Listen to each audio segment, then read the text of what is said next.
नमस्कार प्यारे साथियों, स्वागत है आप सभी मित्रों का स्टडी वेब्स के ऑफिशियल प्लेटफॉर्म पर। कैसे हैं आप सभी लोग? आशा करते हैं आप सभी लोग स्वस्थ होंगे और अपनी तैयारी बढ़िया तरीके से कंटिन्यू कर रहे हैं। तो कल के सेशन में अगर हम आपसे बातचीत करें तो हमने भाग 1 के बारे में पढ़ाई करी थी, है ना। भाग 1 हमारा पूरा हो गया था, हमने उसमें सारी चीज़ें डिस्कस कर ली थी। आज का जो सेशन है उसमें हम लोग भाग 2 के बारे में पढ़ेंगे, बेसिकली नागरिकता। तो चलिए ज़्यादा समय ना वेस्ट करते हुए हम लोग सीधा पॉइंट पर आते हैं और अपने टॉपिक को शुरू करते हैं। देखिए, नागरिकता के बारे में जब हम आपसे बात करते हैं तो नागरिकता के बारे में जो प्रावधान है भारत के संविधान के भाग 2 में वर्णन किया गया। किसमें? भाग 2 में इसको एक्सप्लेन किया गया कि भारत का जो संविधान है उसका जो भाग 2 है उसका संबंध किससे? तो भाग 2 का संबंध आप देखोगे सिटीजनशिप से। बेसिकली अगर हम बातचीत करें अनुच्छेद के बारे में तो कितने अनुच्छेदों में इसको बताया गया? तो अनुच्छेद 5 से लेकर 11 तक नागरिकता के संबंध में अनुच्छेद बताए गए। आर्टिकल्स कितने हैं?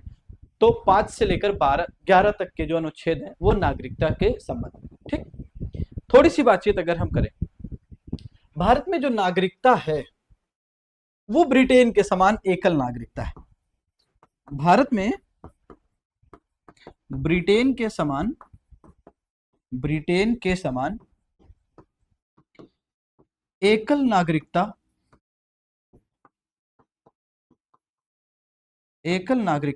अपनाई गई है। लेकिन ध्यान समझना, विश्व के कई देश हैं जहां पर 2 प्रकार की नागरिकता, कई देश है जहां पर तिहरी नागरिकता। एग्जाम्पल की बातचीत करें, जैसे आप देखोगे अगर हम प्रशासन के स्तर की बातचीत करें तो जिला जो है वो सबसे छोटा प्रशासन का स्तर है ना। जिला से बड़ा क्या है? राज्य है। और राज्य से बड़ा क्या है?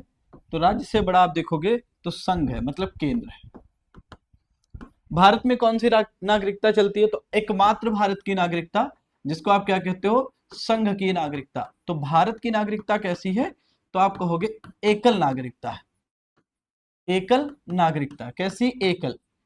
तो आप कहां के नागरिक हो? भारत के, ना कि किसी राज्य के, ना कि किसी जिले के। ठीक, लेकिन अमेरिका है, यूएस है। अमेरिका में अगर आप देखोगे तो अमेरिका में 2 प्रकार की नागरिकता चलती है। कौन सी? दोहरी नागरिकता चलती है। कैसी? दोहरी नागरिकता चलती है। दोहरी नागरिकता क्या क्या मतलब? एक तो संघ की नागरिकता और दूसरी कहां की होगी? दूसरी अगर आप देखोगे तो राज्य की नागरिकता। ये दोनों ही चलेंगे, मतलब संघ की, केंद्र की नागरिकता और दूसरा क्या होगा? दूसरा राज्य की नागरिकता। कुछ देश ऐसे भी है जहां तिहरी नागरिकता चलती है। तिहरी का मतलब 3 जगह की, जिला की भी चलेगी, राज्य की भी चलेगी और संघ की भी चलेगी। कहां पर? तिहरी नागरिकता। तिहरी नागरिकता कहां पर चलती? तो तिहरी नागरिकता के बारे में बातचीत करें तो आप देखोगे स्विट्जरलैंड। कहां पर चलती है? तो स्विट्जरलैंड में देखोगे तो तिहरी नागरिकता चलती है। यहां पर एक नागरिक के पास 3 तरीके की नागरिकता होती है। ठीक, तो भारत में कौन सी नागरिकता का प्रचलन है? तो भारत की जो नागरिकता है वो एकल नागरिकता है और भारत का नागरिक भारत की नागरिकता को धारण करता है। ठीक, तो उत्तर प्रदेश के हो, बिहार के हो, केरल के हो, तमिलनाडु के हो, आंध्र प्रदेश के हो, तेलंगाना के हो, कहीं के भी हो, आपको नागरिकता कौन सी मिलेगी? आपको नागरिकता मिलेगी भारत की नागरिकता। ठीक, चलिए खैर कोई बात नहीं, अब हम इसके आगे पढ़ते हैं। बेसिकली अगर हम आपसे बातचीत करें, आप देखोगे भारत में 2 तरीके के लोग रहते हैं। भारत में 2 प्रकार के लोग रहते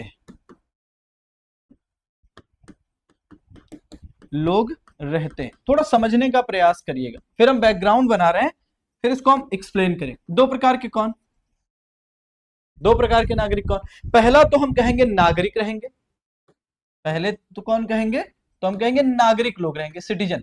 और दूसरे कौन रहेगा? दूसरा हम कहेंगे विदेशी लोग रहेंगे, फॉरेनर रहेंगे। एक नागरिक और दूसरा कौन? फॉरेनर। नागरिकों के साथ में विशेषता क्या है?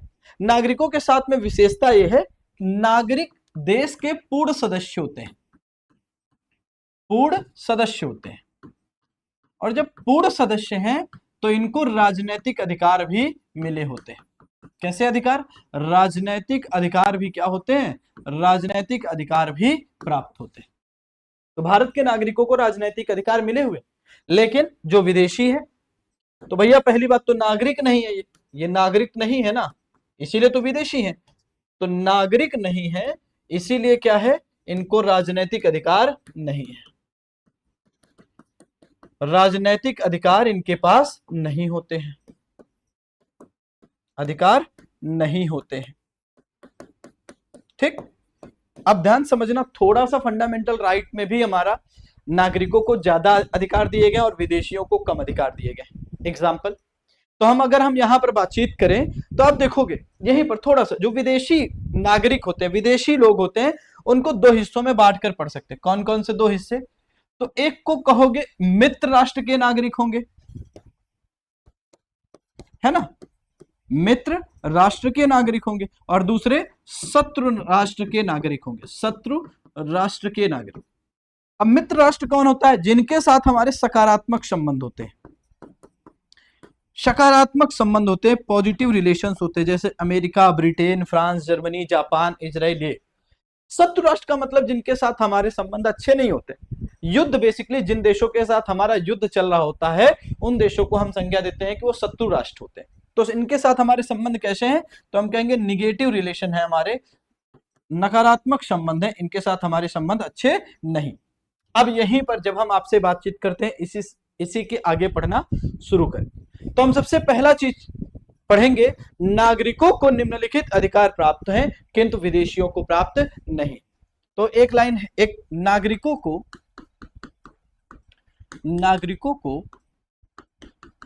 निम्नलिखित अधिकार प्राप्त हैं, निम्नलिखित अधिकार प्राप्त है, अधिकार प्राप्त हैं किंतु विदेशियों को नहीं, किंतु विदेशियों को नहीं, विदेशियों को नहीं। जरा देखते हैं कौन कौन से अधिकार नागरिकों को केवल मिले हुए। तो फंडामेंटल राइट के बारे में बातचीत करें, ध्यान समझना, ऐसे कौन से अधिकार हैं जो केवल किसको मिले हैं? भारतीयों को मिले। तो हम कहेंगे मूल अधिकार, और मूल अधिकार में आप देखोगे 12 से लेकर हमारा क्या चलता है, 35 तक, है ना, भाग 3। अब भाग 3 में ढेर सारे आर्टिकल, अब उसमें से अगर आप देखोगे तो जो केवल नागरिकों को मिले हैं अधिकार, विदेशियों को नहीं मिले, वो कौन है? तो हम कहेंगे अनुच्छेद 15, अनुच्छेद 16, अनुच्छेद 19, अनुच्छेद 29, अनुच्छेद 30। ये जो आर्टिकल्स हैं, ये अधिकार केवल और केवल भारतीयों को मिले। अनुच्छेद 15 क्या कहता है? लिखेंगे नहीं, फंडामेंटल राइट हम पढ़ाएंगे तब डिटेल करेंगे। तो 15 ही कहता है, राज्य जो होता है वो धर्म, मूल वंश, जन्म स्थान, लिंग आदि के आधार पर भेदभाव नहीं करेगी। आर्टिकल 16 क्या कहता है? राज्य लोक नियोजन के विषय में अवसर की समता रखेगा। ठीक। 19 क्या कहता है? विचार एवं अभिव्यक्ति की स्वतंत्रता का अधिकार। अनुच्छेद 29 और 30 क्या कहते हैं? अल्पसंख्यकों के अधिकार। तो ये अधिकार केवल और केवल नागरिकों को मिले, विदेशियों को नहीं मिले हैं, विदेशियों को ये अधिकार नहीं मिले। दूसरा क्या? दूसरा अगर हम बातचीत करें तो पहला ये मूल अधिकार हो गया जो केवल भारतीयों को मिले। दूसरे अधिकार की बातचीत करें, दूसरा अधिकार ये है कि भैया जो लोकसभा होता है, राज्य विधानसभा में वोटिंग होती है, वो अधिकार। तो देखेंगे लोकसभा और राज्य विधानसभा में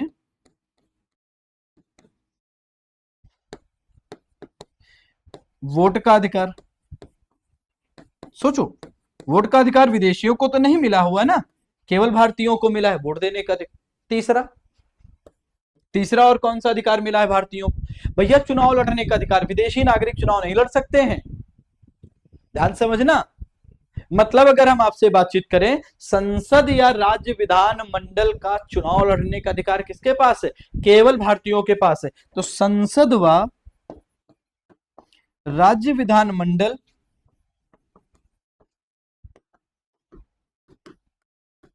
में चुनाव लड़ने का अधिकार, चुनाव लड़ने का अधिकार ये किसको है? केवल और केवल भारतीयों को है, विदेशियों को नहीं है। बहुत डिटेल में हम कर रहे हैं इस बारे में। और क्या है? और ये है, अगर आप प्रेसिडेंट बनना चाहते हो तो भारतीय हो, है ना, वाइस प्रेसिडेंट बनना चाहते हो, उपराष्ट्रपति बनना चाहते हो, तो आप क्या हो, भारतीय हो। ठीक। आप अगर सुप्रीम कोर्ट या हाई कोर्ट के जज बनना चाहो, न्यायाधीश बनना चाहो, तो आप भारतीय हो। ठीक है। भारत के महाधिवक्ता बनना चाहते हो, महाधिवक्ता या महान्यायवादी, वक्ता तथा महान्यायवादी बनना चाहते हो, महान्यायवादी, तो आप क्या हो, तो आप भारतीय हो। ध्यान समझना, देखो ये केवल पोस्टें किसको दी गई हैं, तो हम कहेंगे इनकी योग्यता केवल और केवल भारतीय नागरिक ही बन सकता है और कोई नहीं बनेगा। ये सब कौन बन सकता है, केवल भारतीय नागरिकों के पास ये अधिकार है, विदेशी नहीं बन सकते। अब चलिए, अब हम बातचीत करते हैं इसके आगे। ये तो हमारी बेसिक सी बात है कि जो नागरिक होंगे उनके पास क्या क्या अधिकार होंगे। ठीक। अगला, अब हम आपसे बातचीत करते हैं कि जब संविधान निर्माण के उपरांत 4 श्रेणियों के लोग भारत का नागरिक बने। एक लाइन लिखिएगा, स्वतंत्रता उपरांत के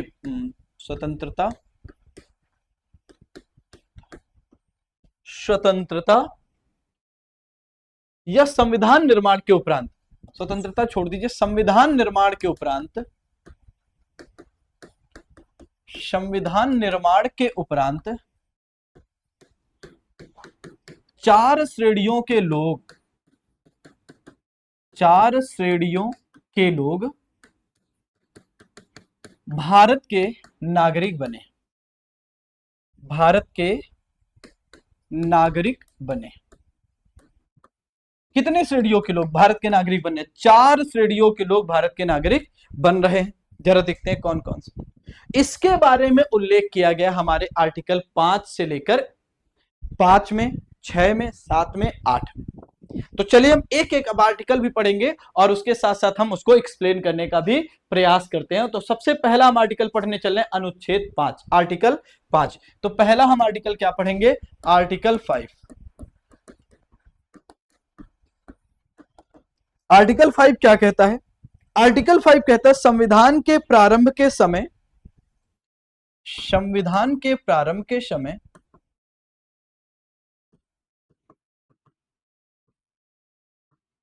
जन्म, जन्म वंश पंजीकरण, जन्म वंश पंजीकरण, जन्म वंश पंजीकरण तथा देशीकरण के आधार पर, तथा देशीकरण के आधार पर, देशीकरण के आधार पर, देशीकरण के आधार पर नागरिकता के प्रावधान, नागरिकता के प्रावधान, ये किया गया। आर्टिकल 5 क्या कहता है, ध्यान समझो। आर्टिकल 5 कह रहा है संविधान के प्रारंभ के समय जन्म के आधार पर, वंश के आधार पर, पंजीकरण तथा देशीकरण के आधार पर नागरिकता के प्रावधान किए गए। जिनका जन्म भारत में हुआ, वंश से वो भारतीय हो, पंजीकरण करा लिया हो तब वो भारतीय नागरिकता, या देशीकरण कर दिया गया हो तब वो क्या हो गया हो, तब वो भारत के नागरिक बन जाएंगे। अब इसी में थोड़ा सा ध्यान से समझिएगा। बेसिकली अगर हम बातचीत करें, इसके जो आधार हैं वो हम बातचीत आपसे करने चल रहे हैं। जरा देखिएगा इसके क्या आधार है, 3 आधार है। इसके कितने आधार है, 3 आधार। क्या क्या आधार कह रहे कि जन्म भारत में हुआ, जन्म भारत में हुआ। देशीकरण के आधार पर नागरिकता कैसे मिलेगी, तो कह रहे जन्म भारत में हुआ हो, हुआ हो, है नहीं, हुआ हो। ठीक। दूसरा, माता पिता में से किसी एक का जन्म भारत में हुआ हो, माता पिता में किसी एक का जन्म, किसी एक का जन्म भारत में हुआ हो, भारत में हुआ हो, हुआ हो। और तीसरा क्लॉज क्या है देशीकरण के द्वारा, तो ये कह रहे हैं संविधान लागू होने के 5 वर्ष से,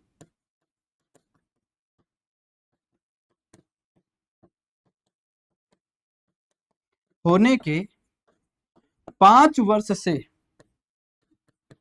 5 वर्ष से भारत में रहा हो, भारत में रहा हो, तो हम क्या कहेंगे? हम सिंपल सी बात करेंगे कि उसको भारत की नागरिकता मिल जाएगी।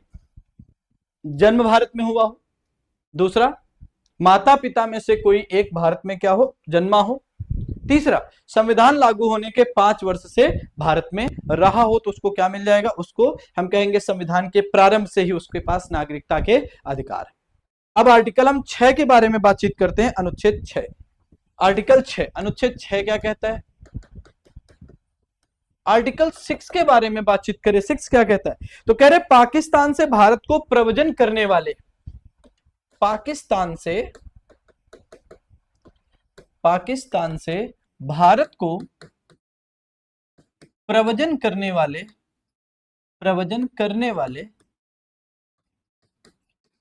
कुछ या प्रव्रजन करने वाले व्यक्तियों को,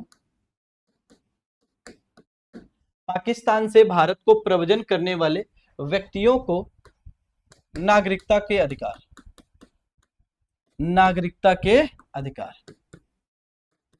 अब यहीं पर ध्यान समझना, ये है क्या? देखिए, अगर हम आपसे बातचीत करें, कोई व्यक्ति जो पाकिस्तान से भारत आ रहा हो, उसके संबंध में क्या हो रही बात है? भाई विभाजन हो रहा है, स्वतंत्रता हमको विभाजन की कंडीशन पर मिली। तो यहां पर यह तय हुआ कि कोई भी व्यक्ति जिसके माता या पिता या दादा या दादी में कोई भी अविभाजित भारत में पैदा हुआ, अविभाजित भारत में पैदा हुआ, मतलब अगर हम इसी को एक्सप्लेन करें तो हम यहां पर क्या लिखेंगे? हम लिखेंगे भैया उसके माता पिता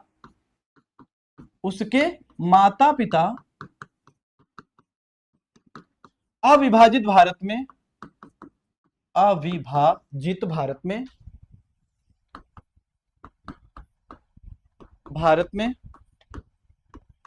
अविभाजित भारत में पैदा हुए हों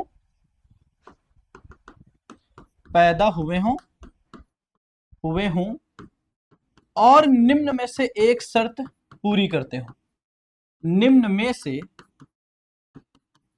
एक शर्त पूरी करता हो। कह रहे हैं कि वह व्यक्ति जो पाकिस्तान से भारत आएगा उसको भी नागरिकता के अधिकार देंगे, बस कंडीशन क्या है? उसके माता पिता में से कोई एक क्या हो? अविभाजित भारत में पैदा हो, और इसके लिए क्या है? कोई एक शर्त पूरी करता हो। अब शर्त क्या है? तो शर्त नंबर 1, कोई एक शर्त पूरी करता हो। तो यहां पर 2 कंडीशंस बताई गई। कितनी कंडीशंस दी गई? 2 कंडीशंस दी गई। शर्त नंबर 1 देखो और फिर शर्त नंबर 2। एक डेट है, बहुत महत्वपूर्ण डेट है। डेट क्या है? 19 जुलाई 1948, 19 जुलाई 1948, 1948। और ये दोनों शर्तों में अप्लाई होगी, 19 जुलाई 1948। अच्छा, ये डेट क्यों अपनाई गई? पहले तो ये डेट का महत्व बता देते हैं। 1948 ये डेट को जानते हैं क्या हुआ? इस डेट के बाद जानते हैं जो भारत से पाकिस्तान या पाकिस्तान से भारत आते थे उनके लिए क्या दिया जाने लगा? उनके लिए एक प्रकार से क्या किया गया? परमिट सिस्टम लागू किया जाने लगा। परमिट सिस्टम क्या किया जाने लगा? लागू किया जाने लगा। तो अगर भारत से पाकिस्तान आ रहे हो या पाकिस्तान से भारत आ रहे हो तो परमिट लेनी पड़ेगी। अब परमिट सिस्टम, इस डेट्स को ही क्या हुआ? ये डेट इसलिए महत्वपूर्ण है क्योंकि इसी दिन इंप्लीमेंट करी गई परमिट सिस्टम, परमिट सिस्टम। तो भारत से पाकिस्तान या पाकिस्तान से भारत को आने वाले लोग अब परमिट लेते थे, तब भारत और पाकिस्तान के लिए आवागमन प्लान कर सकते थे। तो ये कहा गया है, क्या कंडीशन? शर्त नंबर 1 है कि जो व्यक्ति 19 जुलाई 1948 से पहले स्थानांतरित हुआ हो, से पहले स्थानांतरित हुआ हो, कोई व्यक्ति जो 19 जुलाई 1948 से पहले कहां आया हो? भारत आ गया हो, ठीक है, अपने प्रवासन की तिथि से,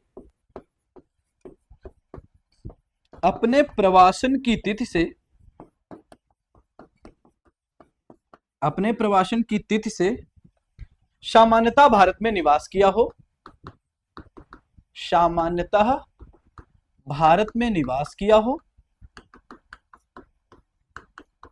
निवास किया हो, वो क्या होगा? वो भारत का नागरिक हो जाएगा। भारत का क्या हो जाएगा? वो भारत का नागरिक हो जाएगा। ठीक। कंडीशन कौन? तो कंडीशन 19 जुलाई 1948, 19 जुलाई 1948, 19 जुलाई 1948 से पहले अगर भारत आ रहा है और आने के बाद क्या है, अपने प्रवासन की तिथि से सामान्यता भारत में निवास कर रहा हो, तो हम कहेंगे क्योंकि वो क्या हो जाएगा? भारतीय नागरिक हो जाएगा।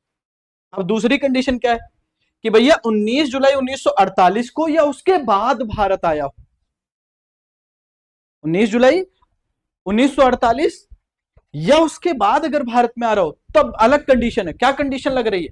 तब ये कह रहे हैं कि भैया उसका फिर पंजीकरण कराना पड़ेगा, और सामान्यता पंजीकरण में कितना समय लगेगा? 6 माह, और इस अवधि में उसने भारत में निवास किया हो, तब उसको भारत का नागरिक माना जाएगा। मतलब अगर हम एक लाइन में कहें तो हम कहेंगे 19 जुलाई 1948 को या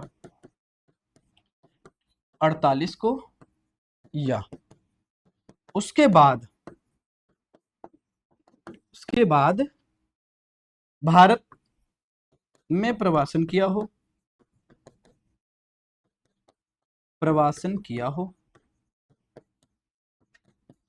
तो वह भारत के नागरिक के रूप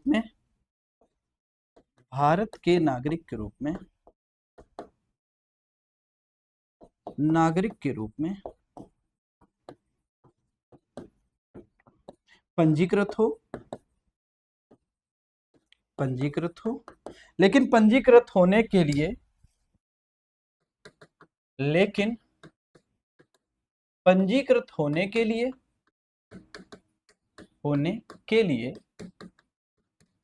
6 माह भारत में निवास किया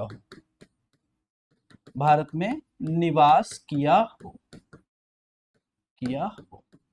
ठीक। तो पंजीकरण हो जाएगा, 6 माह भारत में रह जाओगे तो पंजीकरण हो जाएगा, और पंजीकरण के बाद आप क्या हो जाओगे? भारत के नागरिक हो जाओगे। डेट 19 जुलाई 1948, क्यों? क्योंकि इसी दिन भारत में आने जाने के लिए परमिट सिस्टम शुरू किया गया था, इसीलिए 19 जुलाई 1948 की डेट क्या है? महत्वपूर्ण है। ठीक। तो आर्टिकल हमने 5 पढ़ लिया, आर्टिकल 6 पढ़ लिया। अब हम अगला आर्टिकल पढ़ने चल रहे हैं, और अगला आर्टिकल हम क्या पढ़ेंगे? आर्टिकल 7। आर्टिकल 7 क्या कहता है? पाकिस्तान को प्रवचन करने वाले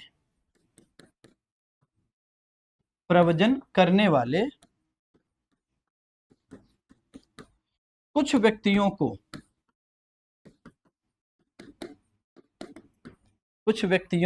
को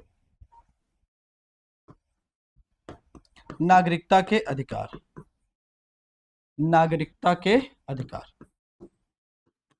अब इसके संबंध में क्या है भाई? कुछ व्यक्तियों को लग रहा होगा कि भाई विभाजन हो जाएगा, और विभाजन के बाद क्या होगा? पाकिस्तान में उनकी स्थिति अच्छी रहेगी, तो पाकिस्तान चले गए। अब बाद में वहां की स्थिति देखी, और स्थिति देखकर मन भर गया, घबरा गए, फिर भारत आ गए। पाकिस्तान को प्रवचन करने वाले, मतलब पहले पाकिस्तान चले गए थे और फिर पाकिस्तान से कहां गए? भारत में आ गए। तो ऐसी स्थिति में नागरिकता के अधिकार कैसे? तो कह रहे कि एक व्यक्ति जो 1 मार्च 1947 के बाद 1947 के बाद भारत से पाकिस्तान चला गया हो, भारत से पाकिस्तान चला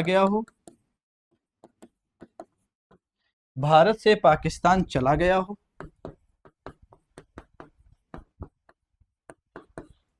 लेकिन फिर भारत लौट आया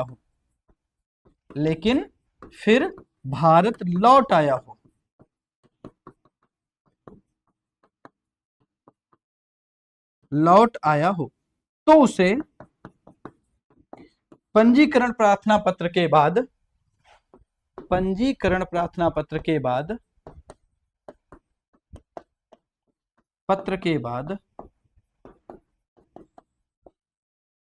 6 माह तक भारत में रहना होगा।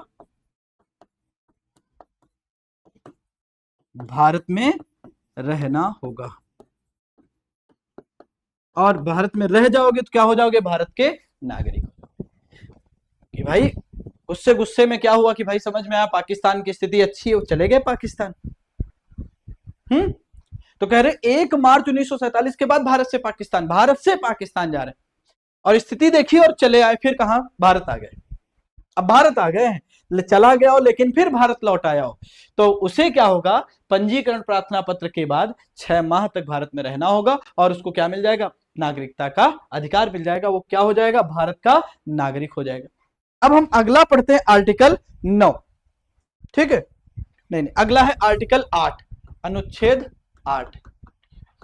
आर्टिकल 8 क्या है, आर्टिकल 8 के संबंध में ये कह रहे हैं भारत के बाहर रहने वाले भारतीय उद्भव के कुछ व्यक्तियों के नागरिकता के अधिकार। भारत के बाहर रहने वाले, भारत के बाहर रहने वाले भारतीय उद्भव के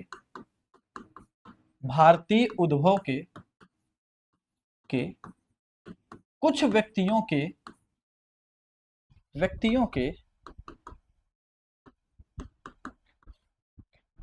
नागरिकता के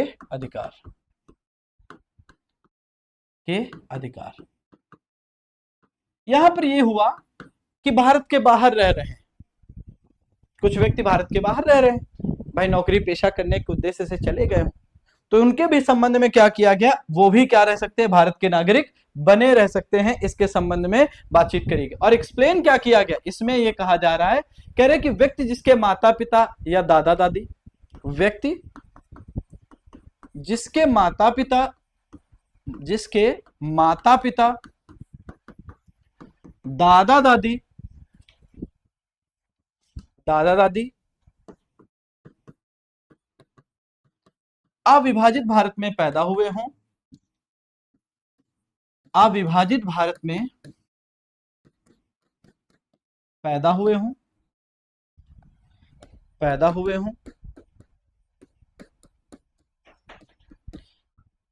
व्यक्ति जिसके माता पिता दादा दादी अविभाजित भारत में पैदा हुए हों लेकिन भारत के बाहर रह रहे हों, लेकिन भारत के बाहर रह रहे हों, बाहर रह रहे हों, तो उनको क्या किया जाएगा, तो कह रहे पंजीकरण आवेदन के माध्यम से, तो पंजीकरण के रूप में आवेदन किया हो, पंजीकरण के रूप में आवेदन किया हो तो उनको भारत की नागरिकता प्राप्त होगी। समझे, अविभाजित भारत में उनके दादा दादी मम्मी पापा में कोई पैदा हुआ और वो भारत के बाहर रह रहे हैं, तो क्या करेंगे, वो आवेदन कर देंगे, तो पंजीकरण के लिए आवेदन कर देंगे और उसके अंतर्गत क्या हो जाएगा, उनको भारत की नागरिकता मिल जाएगी। ठीक, अब हम अगला आर्टिकल पढ़ते हैं और अगला आर्टिकल क्या, अनुच्छेद 9, आर्टिकल 9। आर्टिकल 9 क्या कहता है, कह रहे विदेशी राज्य की नागरिकता स्वेच्छा से अर्जित करने वाले, विदेशी राज्य की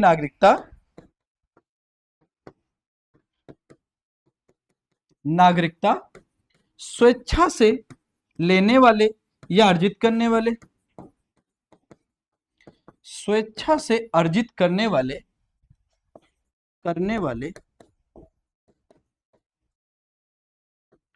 लोगों का भारतीय नागरिक ना होना, लोगों का नागरिक ना होना। जो लोग भारत की नागरिकता रखे हुए हैं और उसके बावजूद क्या विदेशी किसी अन्य देश की नागरिकता को ले रहे हैं, तो उनकी नागरिकता स्वतः ही समाप्त हो जाएगी, वो भारत के नागरिक नहीं रह जाएंगे। अगला आर्टिकल 10, आर्टिकल 10 क्या बात करता है, आर्टिकल 10 कहता है किसी व्यक्ति की नागरिकता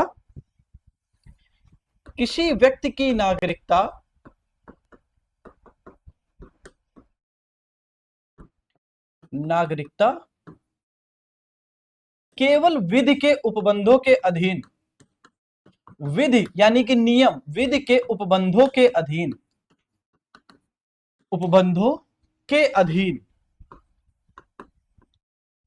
अधीन संसदीय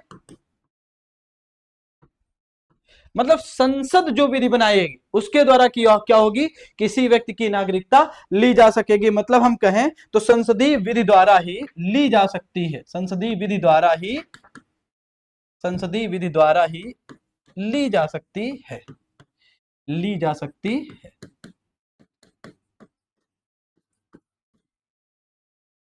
ये हमारा आर्टिकल 10 कह रहा है किसी व्यक्ति को नागरिकता से वंचित कैसे करोगे, तो केवल विधि के उपबंधों के अधीन। और विधि के उपबंध कहां से होंगे, तो कह रहे संसदीय विधि द्वारा, जो संसद ने नियम कानून बनाए होंगे। और फिर हमारा अंतिम आर्टिकल है आर्टिकल 11। आर्टिकल 11 क्या कहता है, कह रहा है कि संसद को नागरिकता के संबंध में, संसद को नागरिकता के संबंध में, नागरिकता के संबंध में विधि बनाने का अधिकार, विधि बनाने का अधिकार, बनाने का अधिकार का अधिकार है, अधिकार। मतलब हमारे यहां नागरिकता के संबंध में नियम कानून कौन बनाएगा, तो नियम कानून बनाने का अधिकार केवल और केवल संसद या पार्लियामेंट के पास है। किसके पास है, तो हम कहेंगे केवल और केवल पार्लियामेंट या संसद के पास हमारे पास में अधिकार है जो नागरिकता के संबंध में नियम कानून बनाएगा। ठीक, इसलिए नागरिकता अधिनियम पारित करे गए, ठीक, 1955 में आता है। फिर उसमें समय समय पर परिवर्तन किए जाते हैं। हम उन संशोधनों के बारे में एक क्लास में डिस्कस कर लेंगे, लेकिन अभी हम यहां पर जो डिस्कस करने चल रहे हैं, अब वो नागरिकता अधिनियम के अनुसार भारतीय नागरिकता कितनी विधियों के अनुसार प्राप्त की जा सकती है। तो जो नागरिकता अधिनियम है वो ये कह रहा है कि जो भारत की नागरिकता है वो केवल और केवल 5 विधियों से प्राप्त की जा सकती, 5 मेथड से प्राप्त की जा सकती। अब ये 5 मेथड क्या है, तो पहला मेथड है कि जन्म से, कि भैया जन्म भारत में हो गया। अब इसमें भी अपवाद, अब भाई विदेशी राजनयिक है, उसका बच्चा अब ब्रिटेन का नागरिक है, ब्रिटेन का राजनयिक है, भारत में रहता है, अब भारत में उसका जन्म हो गया तो भारत का नागरिक ना ना ना ना नहीं माना जाएगा। तो जिसके माता पिता दादा दादी में से कोई क्या है भारत में जन्मा हो और उसका भी जन्म क्या हुआ हो भारत में हुआ हो, तो जन्म से उसको नागरिकता मिल जाएगी। अपवादों को भी डिस्कस करेंगे। वंशानुगत क्रम के द्वारा मम्मी पापा दादा दादी नाना नानी से आपको मिल जाएगा।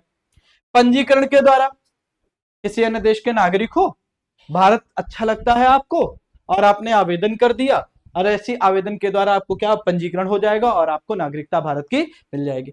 प्राकृतिक रूप से नागरिकता, प्राकृतिक रूप से नागरिकता। और अगला है यदि कोई व्यक्ति जिस देश में रहता है तो वह देश भारत में मिल जाता है। मान लीजिए जैसे, अब जैसे मैं आपसे कहूं कि सपोज करिए आपको पता है कि बांग्लादेश अलग सेगमेंट अपना बनाए हुए है, अब भारत की सेना बांग्लादेश पर कब्जा कर ले तो भारत का क्षेत्र हो जाएगा, हो जाएगा ना। और जब भारत का क्षेत्र हो जाएगा तो बांग्लादेश के नागरिक ऑटोमेटिकली क्या हो जाएंगे, भारत के नागरिक हो जाएंगे। खैर ठीक है, आगे बातचीत करते हैं नागरिकता की समाप्ति कैसे होगी। कोई व्यक्ति भारतीय नागरिकता की समाप्ति किसी व्यक्ति की कैसे हो जाएगी, तो पहला तो है स्वैच्छिक त्याग, किसी अन्य देश की हमने नागरिकता ग्रहण कर ली या छोड़ दी, खत्म काम, तो हम भारत के नागरिक नहीं रह जाए। दूसरा बर्खास्तगी द्वारा, बर्खास्त कैसे हो गए, तो बर्खास्त करने के 2 मेथड, स्वेच्छा से किसी दूसरे देश की नागरिकता आपने ग्रहण कर ली है तो ऑटोमेटिकली क्या है आपकी भारतीय नागरिकता समाप्त हो जाएगी। युद्ध के दौरान आप कुछ ऐसी गतिविधियां कर रहे हैं जिससे शत्रु राष्ट्र को मदद मिल रही तो आपको आपकी नागरिकता बर्खास्त कर दी जाएगी। तीसरा वंचित करने पर, अगर आपने नागरिकता फर्जी तरीके से प्राप्त करी है तो ऐसे में आपको भारत की नागरिकता से वंचित कर दिया जाएगा। अगर आपने भारतीय संविधान का अनादर किया है तो ऐसी स्थिति में भारत की नागरिकता से आपको क्या किया जाएगा, वंचित कर दिया जाएगा। युद्ध के दौरान अगर आप शत्रु का सहयोग कर रहे हैं तब भी आपकी नागरिकता क्या कर दी जाएगी, वंचित कर दी जाएगी। अगला पंजीकरण या प्राकृतिक नागरिकता के 5 वर्ष के दौरान नागरिक को किसी देश में 2 वर्ष की कैद होगी। आप पंजीकरण या प्राकृतिक नागरिकता के माध्यम से भारत के नागरिक बन रहे हो और 5 वर्ष के दौरान, पिछले 5 वर्षों में अगर 2 वर्ष की सजा आपको किसी देश में हो गई तब भी आपकी नागरिकता क्या हो जाएगी, वंचित हो जाएगी, समाप्त हो जाएगी। और नागरिक भारत से बाहर 7 वर्ष से रह रहा हो, अगर कोई भारत का नागरिक है पिछले 7 वर्षों से लगातार भारत से बाहर रह रहा हो तो वो क्या हो जाएगा, उसकी नागरिकता स्वतः ही समाप्त हो जाएगी। अब देखो हम 2 चीजें और बताएंगे, फिर नागरिकता के संबंध में और डिटेल क्लास करेंगे। 2 कार्ड होते हैं, पर्सन ऑफ इंडियन ओरिजिन और ओवरसीज सिटीजन ऑफ इंडिया। ये कार्ड होते हैं, दोनों क्या होते हैं, कार्ड होते हैं। जब ये कार्ड विदेशी नागरिकों के लिए बेसिकली जारी करे जाते हैं और इनका फायदा क्या होता है, इसके बारे में बातचीत करें। तो पर्सन ऑफ इंडियन ओरिजिन जो कार्ड है, ये सबसे पहले 19 सितंबर 2002 से जारी किया गया। सबसे पहले कब जारी किया गया? 19 सितंबर 2002 को। और ओसीआई कार्ड कब जारी किया गया? तो 2 दिसंबर 2005 को ये कार्ड हमारा जारी किया गया। अब कह रहे हैं कि ये कार्ड कौन प्राप्त कर सकता है, मतलब PIO, person of Indian origin card कौन प्राप्त करेगा? तो ये कह रहे हैं जिसके पास भारत का पासपोर्ट हो, दूसरा वह या उसके माता पिता दादा 1935 से पूर्व भारत के नागरिक हो, ये भारत के नागरिक हो, वह या उसके माता पिता या उसके दादा क्या हो, 1935 से पहले कहां के नागरिक हो? भारत के नागरिक हो, तो वो पीआईओ कार्ड प्राप्त कर सकता है। ओसीआई कार्ड कौन प्राप्त करेगा? तो कह रहे हैं कि वह विदेशी नागरिक हो, कोई विदेशी नागरिक हो, 26 जनवरी 1950 से पहले या बाद से भारत का नागरिक हो, 26 जनवरी 1950 से उसके बाद से भारत का नागरिक हो, और 15 अगस्त 1947 के बाद भारत में क्या हो, शामिल किसी भूभाग का निवासी हो, तो उसको क्या मिल जाएगा? ओसीआई कार्ड मिल जाएगा। ठीक, अगला कह रहे ये किसको नहीं मिलेगा? पीआईओ कार्ड किसको नहीं मिलेगा? पहला है पीआईओ कार्ड किसको नहीं मिलेगा? तो पीआईओ कार्ड चाइना के नागरिक को नहीं मिलेगा, पाकिस्तान के नागरिक को नहीं मिलेगा, बांग्लादेश के नागरिक को नहीं मिलेगा, अफगानिस्तान के नागरिक को नहीं मिलेगा, नेपाल के नागरिक को नहीं मिलेगा, भूटान के नागरिक को नहीं मिलेगा, और श्रीलंका के नागरिक को नहीं मिलेगा। बाकी सभी अन्य सभी देशों के नागरिकों को क्या मिल सकता है? पीआईओ कार्ड मिलेगा। अब यहां पर हम ये कहेंगे बांग्लादेश और पाकिस्तान को छोड़कर अन्य सभी देशों के नागरिकों को ओसीआई कार्ड मिल सकता है। अन्य सभी देशों के नागरिकों को ओसीआई कार्ड मिल जाएगा। ठीक, ठीक है, तो हम क्या कहेंगे? अन्य सभी देशों के नागरिकों को क्या मिल जाएगा? ओसीआई। यहां देखो पीआईओ लिखा, ओसीआई कर लो इसको,